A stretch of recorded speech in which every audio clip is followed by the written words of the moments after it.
welcome back to the channel. So today you join me in a video on our Freedom of the Seas cruise that we did a couple of weeks ago now. We've been back home from that cruise, and what I thought I'd do in this video is give you a review of that cruise, of that ship, and just give you our positives and negatives from our time with Royal Caribbean on board their wonderful Freedom of the Seas.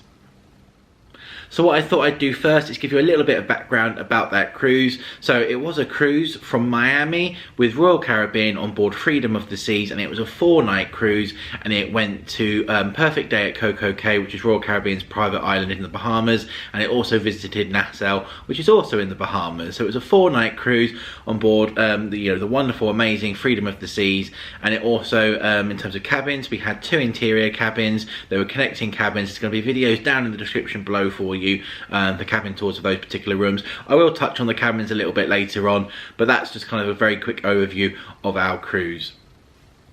So what I thought I'd start with first is the positives from our cruise. So we did, like I say, a 4-night cruise on board Freedom of the Seas, and let's start with the ship itself. Really pretty ship. Actually very pleasantly surprised with just how much you've got on board the ship. Obviously Royal Caribbean are known for having quite a lot of fun kind of activities and facilities and stuff on board, and Freedom of the Seas is no exception. The actual kind of design of it, the look of it, you know, everything was absolutely spotless, clean, looked really fun, and you know, it was absolutely amazing. You've got the likes of the Flow Rider at the back of the ship. You've got amazing kids clubs. You've of course got the water park on board, the pool area. You've also got a little ice skating rink where they do various shows. You can do ice skating and laser tag that I'll get onto a little bit later on. But you've got lots of really nice things on board Freedom of the Seas, as you'd expect from kind of most modern cruise liners. Absolutely amazing. I can't fault the ship itself. If anything, I prefer it to Anthem of the Seas. It had lots of really good venues, which again I'll touch on later on, and overall it was just a fantastic ship. Really highly recommend checking it out. There will be a ship tour coming soon if it's not already on the channel, so definitely subscribe and keep a lookout for that. So I have got my handy dandy iPad just here in front of me, as I've made quite a long list of various different positives and negatives. So let's go through now another positive, the embarkation process. Now the embarkation process that Royal Caribbean uses in Miami is absolutely brilliant. It's their own terminal, so as you'd expect, it's run by their own staff. They can do things how they want in terms of queues, waiting areas, all that kind of stuff, but it was absolutely amazing. From arrival to getting onto the ship was maybe 15 to 20 minutes, but even so, the process was so quick. We pulled up outside in our Uber. Our luggage got taken straight away by the purses that they've got outside. We then walked to the terminal. We were on our arrival time. We walked straight through and up the escalators. You're greeted by this beautiful atrium area. After going there, a staff member straight away directed us to a free staff member. There was no wait, who scanned all our documents, made sure that we had all the right paperwork, and then that was it. We went straight through security. Again, no wait, literally walked straight through, and then upstairs to the waiting area. We were at the back of the kind of waiting area because quite a lot of people had turned up before us, but it was, you know, lovely and open. People are really happy and positive, and yeah, we were waiting for maybe 10 minutes and then they started boarding. Another 5 or 10 minutes later, that's it, we were on the ship. It was really pain-free. There was no fuss, no queues, really straightforward, which was absolutely fantastic. Little spoiler, it was the complete opposite to the embarkation process we had with MSC a few days later after this first cruise, but we'll leave that for another video coming soon to the channel. But in terms of Royal Caribbean's embarkation process, absolutely amazing, could not fault it. So the next point I'm going to move on to now, another positive, is the food, the dining, because obviously that's a big part of any cruise, is, you know, where you're going to eat. Let's start with the buffet. It's a Royal Caribbean buffet, absolutely amazing again. It was all really good food, all fresh, everything was being stirred continually, monitored. They had lots of staff everywhere making sure that everything was, you know, being tidied and, you know, looked after. I really liked that the burgers and stuff at the back, they were cooking near enough fresh, so there was a guy cooking, you know, like 50 burgers at a time and stuff, flipping all of them and then making them fresh. By the time they got to the hot plate, you know, people were taking them so quick that, you know, they were just kind of cooking more and more. But I like that because it's fresh. It means that it hasn't been sitting out for a while. And the same with all the kind of meat and different curries and Italian stuff they had. Everything was being stirred, rotated. So the food was really good. It's kind of, you know, buffet food. They had such a huge variety and it was great. Really enjoyed the buffet. The dining room as well, Nice food, good service. It's nice to obviously have that more personal touch with the waiters, and they were all super friendly, and the food was very good there as well. I can't fault the dining room, and the buffet as well is excellent. The two things about food that really did impress me, obviously, is you do get Sorrento's, which is the onboard kind of pizza place. That's open till late, and I obviously loved with that how you can just go there at 10 o'clock or 11 o'clock at night after a show, or come from your room, go there, grab a pizza to go and take it back to your room. Very minimal wait. Even when it was really busy, they were churning out pizzas so quick, so it really was very good there. And the buffet's open till late with some kind of like light snacks and sandwiches and stuff, so you really will not go hungry on board a Royal Caribbean cruise. The other really big thing about food that I was really impressed by is by the water park area. They have a little Mexican kind of food restaurant, and again, that's great. What I love about that is that you haven't got to venture too far to get something to eat. The buffet is on the same level as the pool, but if you're by the water park keeping an eye on your kids and you get a bit peckish, you know, you've got the food bit just there, you've got a drinks bit, so you haven't got to venture too far. And that food was definitely really fresh. Again, they were cooking all of that, rotating it. You could get tacos and burritos. They had a little kind of salad station where you could get salsa and bits and bobs, and we went there for our first bit of lunch when we got on board, and sat by the water park, and it was delicious. It was really nice, and I love that that's open, you know, most of the day, and saves you kind of walking too far if you want. You of course obviously have specialty restaurants on board. We didn't do any of those, but by the looks of it, they all seem very popular. They're kind of standard, you know, azumi, sushi, kind of, you know, teppanyaki, that kind of stuff. Very popular amongst the kind of Royal Caribbean fleet, and you won't be disappointed if you venture into them. But food was a really, really big positive on this ship. Couldn't fault it. Excellent. So the next point I wanted to talk about, another positive then, is obviously there's lots to do in this ship in terms of activities, fun stuff, and flow rider, and all these kind of bits and bobs. So this is kind of getting onto the activities and also facilities that Royal Caribbean has on their ships. So you have obviously got the flow rider at the back of the ship there. They ran a variety of different sessions for beginners, experts, and everything in between. Really nice to get on that if that's the way you want to enjoy your time. You've also got water slides at the back of the ship. They're just free to go down when they're open. You can go down them as many times as you like, and they look really fun. You've got a basketball court, which is absolutely fantastic. The fact that you can, you know, enjoy that, and they ran competitions, they had beginners, they had lessons, they had all sorts going on there, which is really nice to see. You of course have an arcade area on board most Royal Caribbean ships and cruise ships in general. There is kind of an arcade. It is obviously an additional charge, but there's an arcade there for the kids. In terms of activities, we did loads on board our cruise, and I was really impressed with some of the stuff they were running. In the ice skating rink area, when it wasn't being used for a show, one day of the cruise it was actually an ice rink, and you could sign up for a session. You had to wait downstairs in the photo kind of gallery area, get a little stamp for your cruise card, and then come back and you could do that.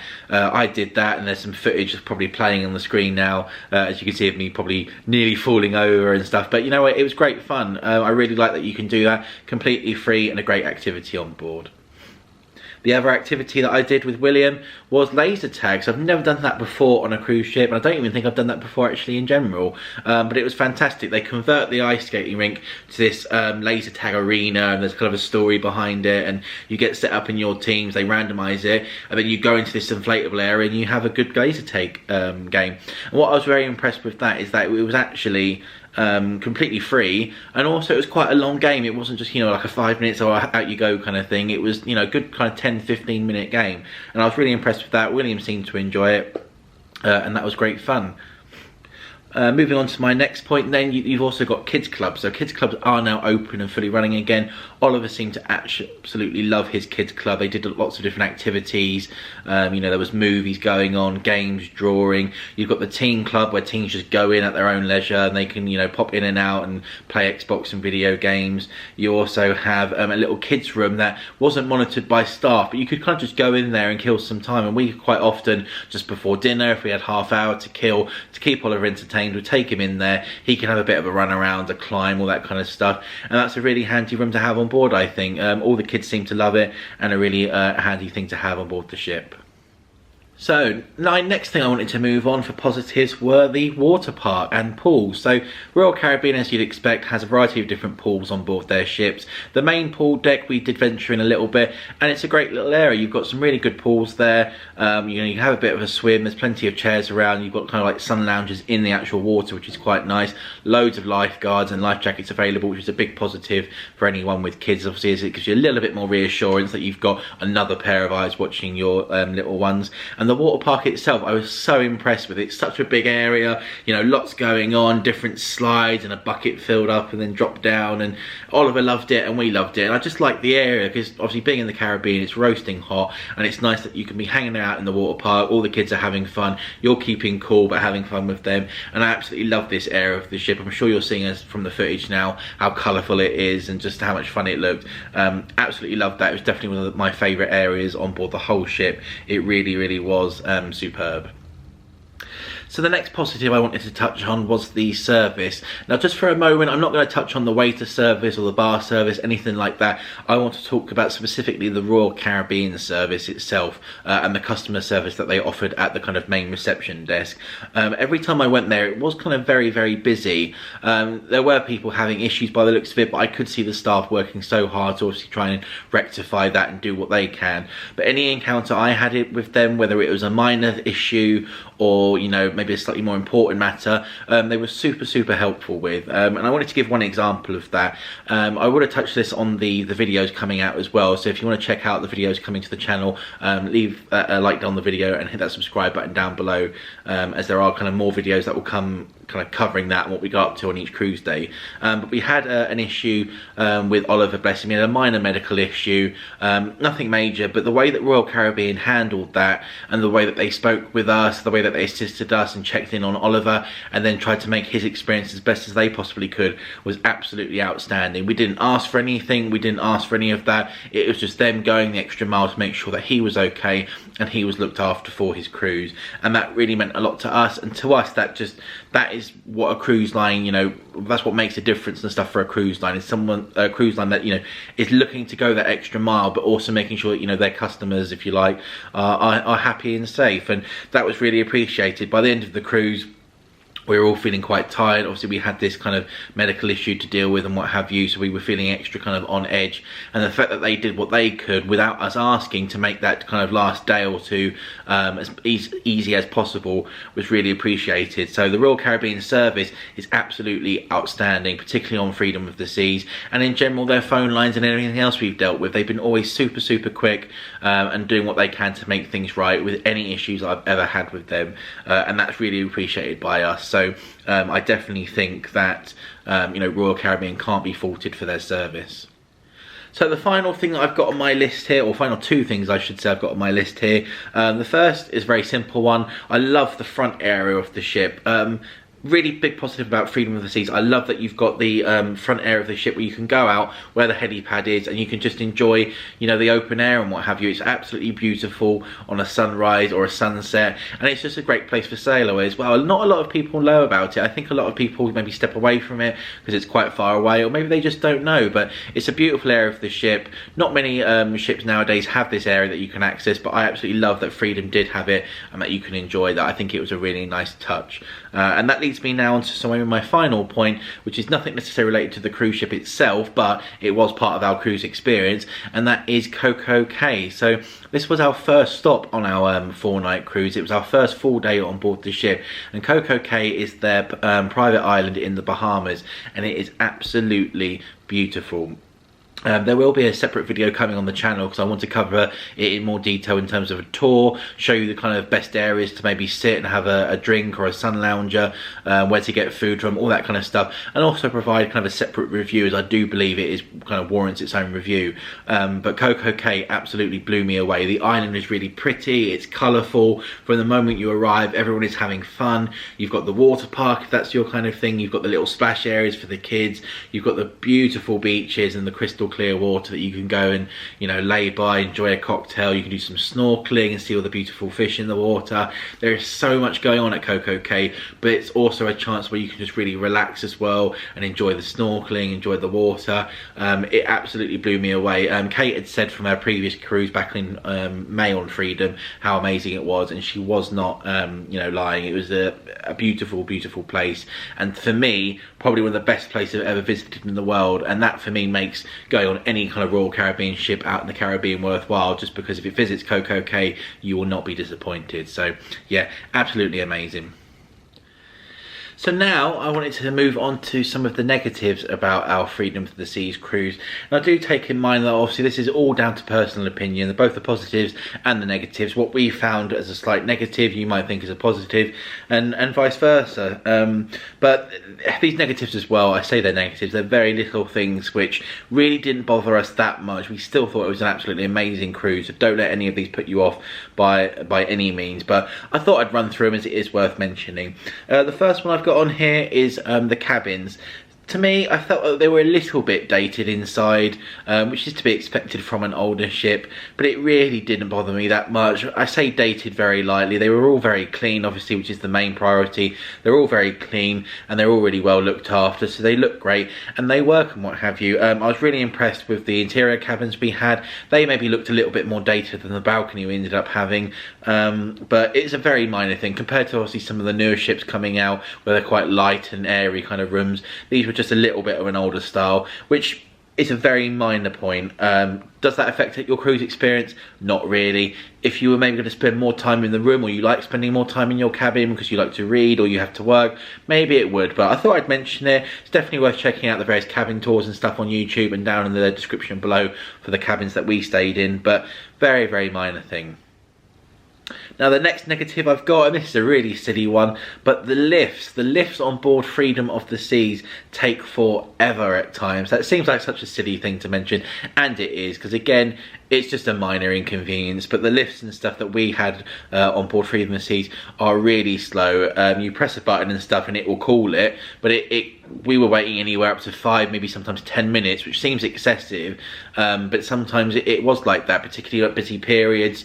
Not only were they slow, but it would kind of shoot past your floor, and then the next minute it would arrive and it would be full, and there doesn't seem to be any logic. It didn't tell you, like on MSC or other ships, which lift to expect. It was just a bit all over the place. Again, really minuscule thing. A lot of lifts on cruise ships can be quite slow. It's just a funny thing I thought I'd mention. So yeah, that's another negative for Freedom of the Seas.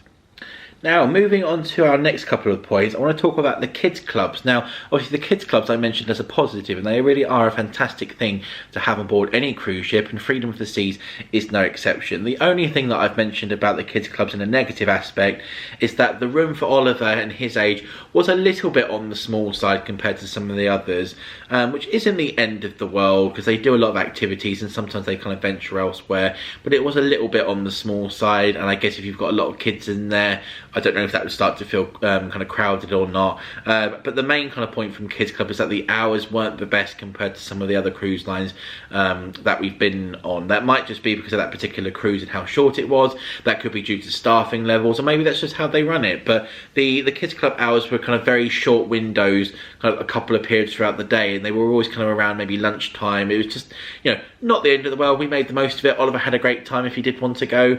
It just seemed like, compared to like the likes of MSC and the other cruise that we did afterwards, the Kids Club hours weren't as long as you know, we've seen on other lines. Very minuscule thing, didn't really affect our cruise experience again, but it is something I thought I'd mention, because for some people, if you've got, you know, work to do or other bits and bobs, it is handy to know about what kind of Kids Club hours you can expect on board your cruise. Moving on again then, next slight negative point was the service, but now in terms of drinks and kind of overall feeling like the buffet in areas like that. The staff and stuff are all absolutely amazing still. By no means is this a big negative or anything. This is more, I call it negatives very lightly. This is just a kind of minor observation, if you like.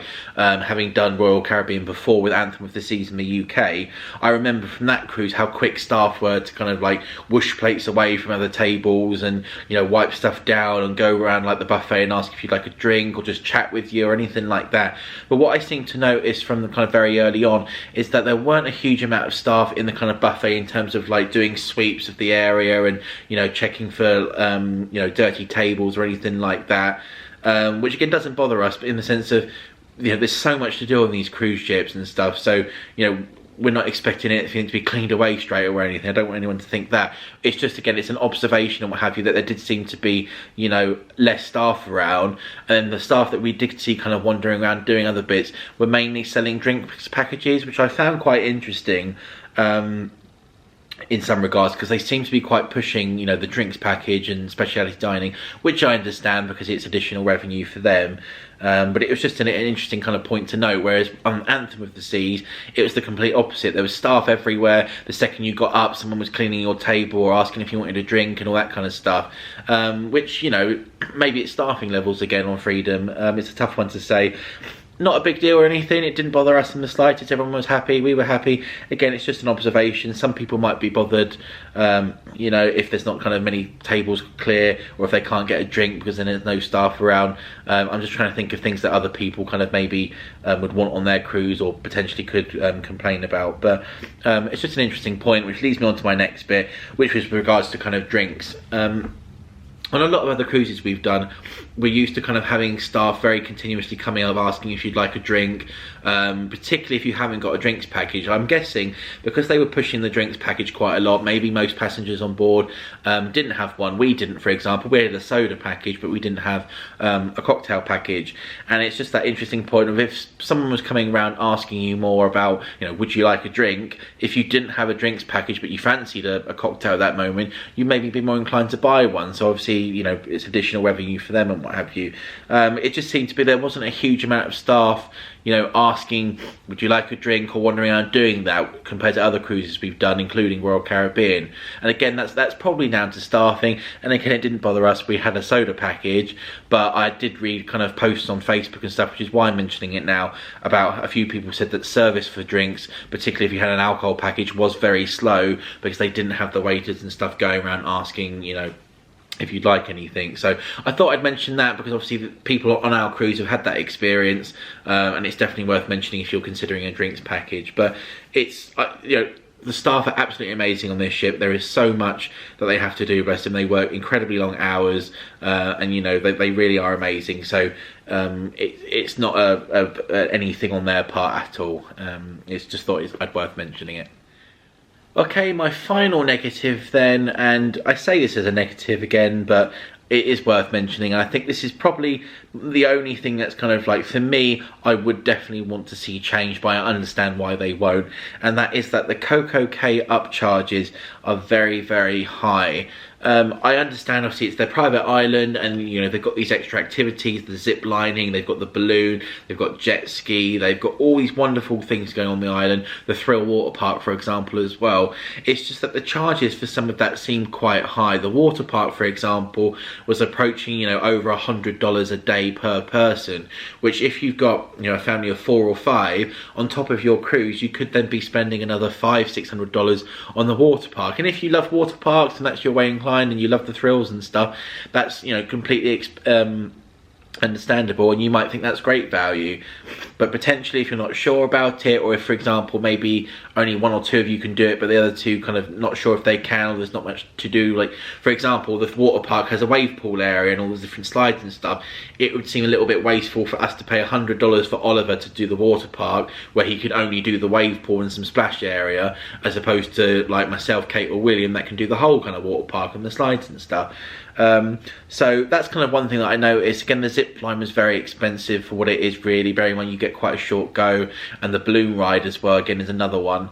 Obviously these are all additional charges, so as on our cruise we didn't think it was worth it, and that's down to everyone to decide. They do run specials and offers prior to your cruise and on board, so maybe you can pick up a bit more of a bargain. But again, a few people mentioned this on Facebook and in the different forums and stuff online, that the upcharges are quite high. Personal preference or personal opinion, I would maybe lower those charges a little bit, just so you can get more and more people you know, doing the various experiences. I understand that the issue with that then is capacity, and you know, obviously the cruise lines don't make as much money, but it's just a thought. It's just worth considering, because obviously if you wanted to, for example, to do the water park and you didn't know it was an additional upcharge, you could be disappointed when you get on board on your cruise and then realise that it's an additional $500 or so for your family. But it's still an amazing island, it's a great place, and if you want to do any of that stuff, you will have an absolute blast. But for us, I did think that they were a little bit on the high side, but very minor thing, it's down to personal preference. So there we go then, that is some positives and negatives about our cruise on board Freedom of the Seas from Miami. Overall, it was an absolutely fantastic cruise. The ship itself is absolutely beautiful, it's got so many great facilities, different activities, quizzes, games, you've got the laser tag, the flow rider. There is so much to do on board for everyone of all ages. You've got all the stuff for kids, you've got all the stuff for, you know, adults, bingo, or just pool areas that you can sit and enjoy, lounge about in, all the different bar areas, and all those wonderful shows that Royal Caribbean is known for. You know, there is so much to do on board, all the different facilities and dining venues, all that stuff you will not find fault with. We were blown away. Every evening we've had a different activity to do, different game show to attend, you know, music event, whatever it may be. We really enjoyed our time on board Freedom of the Seas. It's a beautiful ship and the staff are fantastic. The negatives that I've mentioned, however small they may seem, are just, you know, very minuscule things that are more kind of observations that we noticed from our cruise, particularly compared to the likes of other Royal Caribbean cruises that we've done in the past. Would that have stopped me from booking Royal Caribbean again? Absolutely not. I can definitely say without a shadow of a doubt we are 100% royal to loyal, in the sense of we will always be using them as a cruise line. The service that you get from the moment you book to the moment you leave is absolutely outstanding. All the staff are super friendly. Do you pay a bit more for their cruises? 100%, but I can wholeheartedly say now I think it's probably worth it with what you get on board, with Coco K as an option as well for your cruise if you're cruising out in the Caribbean. And obviously all the service you get from like the reception area and the behind the scenes team if something does go wrong, in our experience makes it 100% worth it. We really are big fans of Royal Caribbean and will be cruising them throughout the future without a shadow of a doubt. So yeah, highly recommend Freedom of the Seas. It is an amazing ship. It is currently sailing from Miami on 3 and 4 night cruises, visiting the likes of Nassau and Coco K. Yeah, definitely worth checking out. If you have any questions about that particular ship, cruising from Miami or cruising with Royal Caribbean, then leave some comments down below. I generally try and get back to you as soon as I can, and I'm more than happy to help, you know, answer as much as I can about the ship. But yeah, that's going to be all for this video. If you are new to the channel, please hit that subscribe button down below, as it does help us out a bunch. We are approaching 2,000 subscribers slowly but surely, and it really helps us out a bunch, and we really do appreciate it. There's many more videos coming from Freedom of the Seas. There's cabin tours live on the channel down below in the description, and there's also going to be a series of daily vlogs showing you what we got up on each day of our cruise, and they're coming to the channel very soon. In the meantime though, many thanks for watching. We will see you in the next one. Take care.